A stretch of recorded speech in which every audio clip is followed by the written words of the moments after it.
In a special episode of Antiques Roadshow, Fiona Bruce took viewers to the Eden Project in Cornwall, where she introduced the Queen Consort to Roadshow visitors, who had brought their treasured items to be valued by the experts. Among the items was a rare silver gig trophy and a Ming Dynasty bronze Buddha. However, it was Rolex Submariner watch that caught the attention of expert Alistair. As he inspected the watch, the expert began, in the world of watches, wristwatches in particular, there's nothing more unmistakable than a Rolex.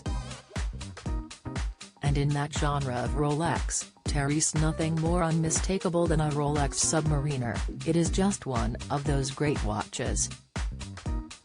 Rolex designed this to have several functions, but one in particular, I know was of interest to you. Yes, I used it for underwater swimming and spearfishing, the guest replied. When discussing where he bought the watch, the guest explained he was in the Navy at the time and it was in 1961. He said, "We were on passage from Malta to Bahrain, and I'd saved up enough money to buy a Rolex and I got this one." Chatting about the history of the watch, Alistair shared, "Well, I think it's a fantastic choice of watch. Back in 1953, Rolex decided they wanted to create a watch that would do pretty well anything. Yes, you could wear it when you were diving, you could wear it when you were doing action sports, but equally you could wear it when you were going out." And one of the most famous wearers of one of these watches was of course, Sean Connery as James Bond. "This particular model is the 5512, he added as he described the watch's features. "It's a really interesting watch, and with regards to originality, which is always key with collectors. Don't miss."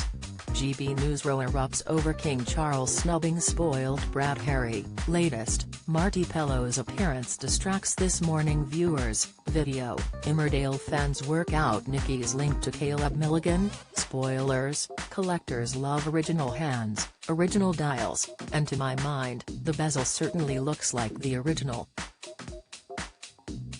"It is," the guest nodded in agreement as Alistair continued, "You've got all the original purchase bills, you've got the box, and you've got the guarantee." When asked how much he paid for the Rolex, the guest explained, "On there it says 640 shillings and that is about £32. That was a lot of money then." "So how do you think it's done?" the expert asked. "If I gave you £50 now it would give you a profit?" Turning his attention to how much the watch could fetch at auction, he said, "It certainly is in the market to sell.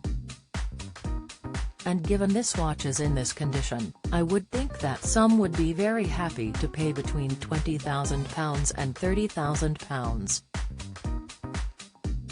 "Wow," the guest said in shock. "Was worth the trip." Antiques Roadshow is available to watch on BBC iPlayer.